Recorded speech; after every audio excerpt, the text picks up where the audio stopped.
Os mísseis são o novo cartão de visitas do poder chinês e agora eles preocupam mais do que porta-aviões, tanques, drones e caças. A razão é simples. Eles estão se tornando cada vez mais capazes de voar até a metade do planeta ou varrer uma frota inteira da Marinha dos Estados Unidos no Pacífico. Em 3 de setembro de 2025, Pequim exibiu seu arsenal em um desfile que parecia mais um tiro de advertência. Elegantes mísseis balísticos intercontinentais, planadores hipersônicos e mísseis mata-porta-aviões desfilaram pela Praça Tiananmen, transmitindo, todos eles, uma única mensagem: a China chegou e não está mais correndo atrás de ninguém. Neste vídeo você vai ver detalhes de alguns dos mísseis do gigante asiático que são um verdadeiro desafio para seus adversários. Fique até o final e deixe o seu comentário. Ao contrário da Rússia e dos Estados Unidos, a China nunca esteve presa a tratados de limitações de armas da Guerra Fria. Essa liberdade deu à Força de Foguetes do Exército de Libertação Popular o cardápio mais amplo de mísseis do mundo, intercontinentais, intermediários, hipersônicos, lançados de submarinos, lançados do ar e etc. Além da necessidade de os exibir para seu povo, a evolução de tais sistemas de ataque é a forma de Pequim dizer ao mundo que o equilíbrio de poder está mudando. A história dos mísseis da China começou com a engenharia reversa de R-2 soviéticos entregues ao EPL. Avançando até hoje, Pequim já dispõe de todo o espectro de mísseis balísticos terrestres e navais, sejam os pesados de combustível líquido em silos, sistemas móveis de combustível sólido e os de baseamento naval. Em todos os casos, as ogivas podem ser equipadas com veículos de reentrada múltiplos e, independentemente, alvejáveis. Achou esse nome estranho? Não tem nada de complicado. Um veículo de reentrada múltipla e independentemente alvejável significa que quando o míssil se aproxima do alvo, em determinado momento do voo, suas ogivas se desprendem e seguem seu caminho de forma independente, cada uma contra um alvo. Isso permite que um míssil atinja vários alvos inimigos ao mesmo tempo. O desfile de 3 de setembro trouxe a estreia pública do DF-61, um novo míssil intercontinental móvel de combustível sólido. Pelo tamanho e aparência, parece uma evolução do DF-41 em serviço desde 2017. A atualização faz sentido. O DF-41 vem sendo desenvolvido desde 1986 e, quando chegou à produção em massa, partes de seu projeto já estavam meio que obsoletas. Isso também pode explicar a demora em colocar em operação as versões para silos e lançamento a partir de trem, já testadas, mas adiadas. Com o DF-61, esses obstáculos podem finalmente terem sido superados. Os dois sistemas provavelmente compartilham muitas soluções técnicas e especificações de desempenho. Seus lançadores lembram os Topol-M e Yars russos com seus veículos pesados que transportam os mísseis em contêineres fechados. Cada míssil pesa cerca de 80 toneladas. Como muita coisa que sabemos do DF-61 vem do DF-41, então podemos ter certa noção da capacidade de destruição do DF-61. Seu alcance máximo variaria entre 12.000 e 14.000 quilômetros. Isso significa que o armamento consegue facilmente atingir o território de países como Estados Unidos, Canadá, além da Europa e de outras regiões. Sua velocidade máxima é de Mach 25, o que é cerca de 30.000 quilômetros por hora, uma velocidade comum para mísseis intercontinentais modernos quando estão entrando de volta na atmosfera. Assim, o míssil poderia levar cerca de 25 minutos para chegar em Nova York após ser lançado. Em um hipotético ataque a Londres, essa viagem seria em torno de 20 e 25 minutos. O DF-41 é considerado mais volumoso que seus equivalentes russos e foi originalmente projetado para levar até 10 ogivas de 150 quilotons cada. Sabendo que a bomba de Hiroshima teve potência de 15 quilotons, então um míssil DF-41 é capaz de atacar 10 alvos diferentes, sendo que a explosão de cada uma das suas ogivas será 10 vezes mais poderosa do que a bomba de Hiroshima. Uma detonação nuclear de aproximadamente 150 quilotons teria efeitos muito diferentes conforme a altura da explosão, o relevo e as condições atmosféricas, mas há valores aproximados usados para dar noção da escala. Em uma detonação aérea otimizada para causar destruição urbana, a zona de destruição severa, onde prédios comuns colapsam quase por completo, ficaria em torno de 1,2 a 1,8 quilômetros de raio a partir do ponto zero. A área de danos pesados, com grandes estruturas comprometidas e risco alto para pessoas, se estende para algo entre 3 e 4 quilômetros. Mais distante, até 7 a 10 quilômetros, podem ocorrer danos leves, como janelas estilhaçadas e ferimentos por estilhaços ou calor.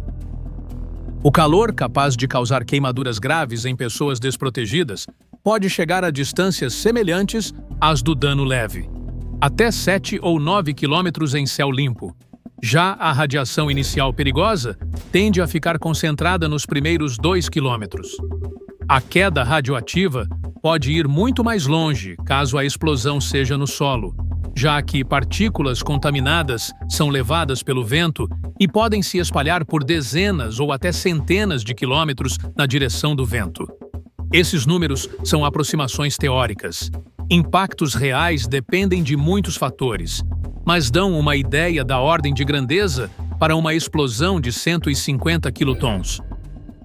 Estimativas ocidentais sugerem que desde 2017, pelo menos 300 mísseis DF-41, em várias formas de baseamento, já foram implantados. Essa capacidade de ataque deverá aumentar com um míssil semelhante DF-61, que agora está entrando em operação. Essa combinação de sistemas móveis e fixos diversifica o poder de dissuasão da China e garante uma capacidade de segundo ataque sobrevivente. No contexto de estratégia nuclear, a expressão capacidade de segundo ataque sobrevivente descreve a habilidade de um país de responder com força a um ataque nuclear inicial feito pelo inimigo, mesmo depois de sofrer perdas significativas.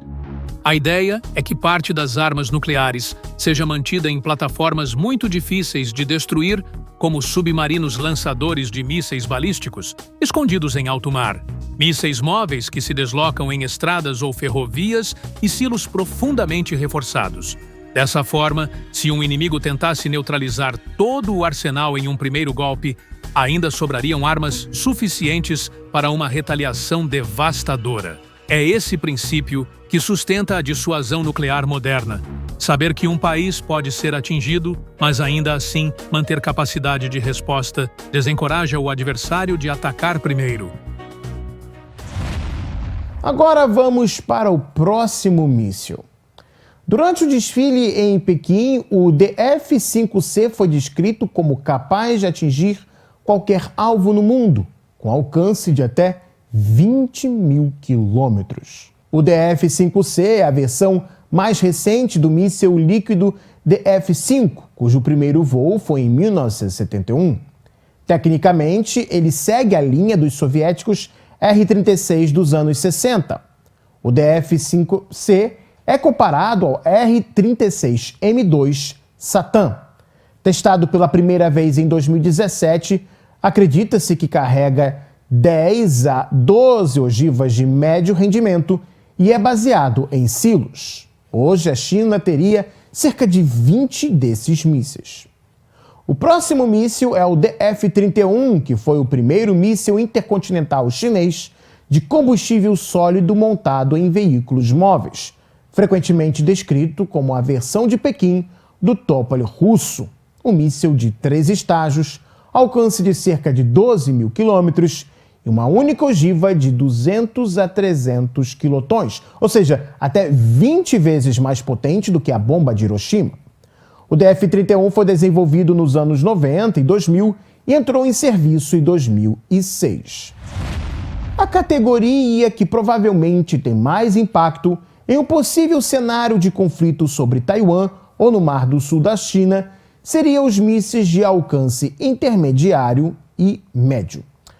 Ao contrário dos Estados Unidos e da Rússia, que por décadas foram limitados pelo Tratado sobre Forças Nucleares de Alcance Intermediário, que lida com mísseis de alcance entre 500 e 5.500 quilômetros, a China nunca esteve presa a essas regras. Essa liberdade deu a Pequim uma vantagem estratégica enorme na Ásia, permitindo criar uma poderosa força de ataque regional capaz de ameaçar bases americanas, infraestrutura de aliados e também grupos navais inimigos. Essa classe de mísseis é a espinha dorsal da estratégia chinesa de anti-acesso e negação de área. A estratégia chinesa de anti-acesso e negação de área é um conjunto de meios militares e tecnológicos cujo objetivo é dificultar ou impedir que forças adversárias, sobretudo os Estados Unidos e seus aliados, entrem e operem livremente nas regiões próximas ao litoral chinês, como o Mar do Sul da China, o Mar da China Oriental e a área em torno de Taiwan. Na prática, anti-acesso significa criar barreiras para impedir que navios e aeronaves inimigas cheguem perto. Isso envolve, por exemplo, mísseis capazes de atingir bases aéreas, portos ou grupos navais que se aproximem.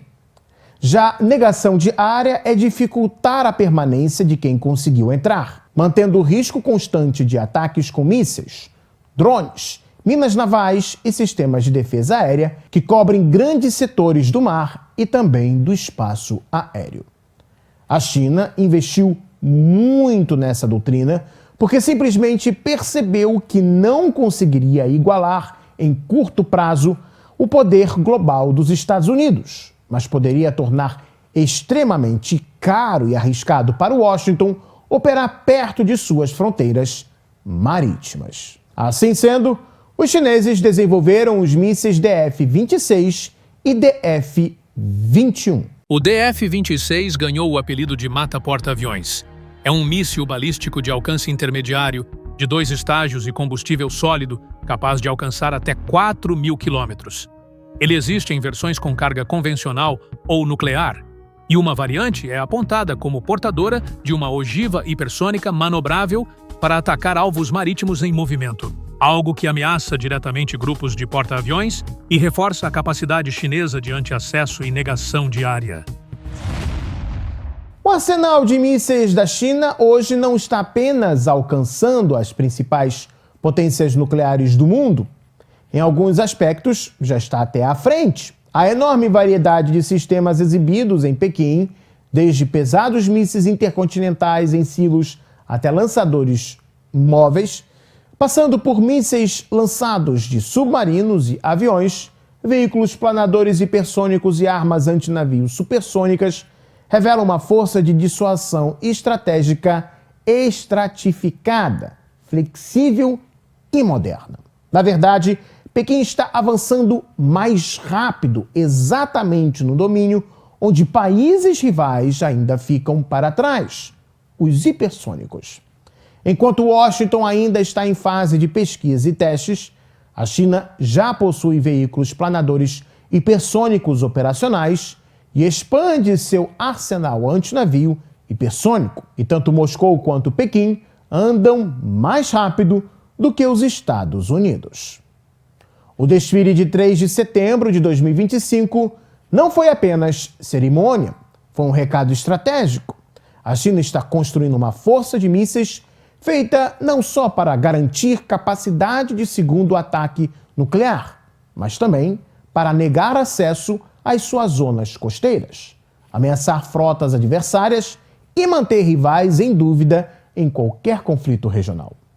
Pela primeira vez na história moderna, Pequim não está tentando alcançar outros em tecnologia de mísseis, mas está ditando o ritmo e desafiando os demais a acompanhá-la. E se você gostou desse vídeo, também se inscreva no nosso TikTok. O link está na descrição deste vídeo. Tchau, tchau, pessoal. Até mais.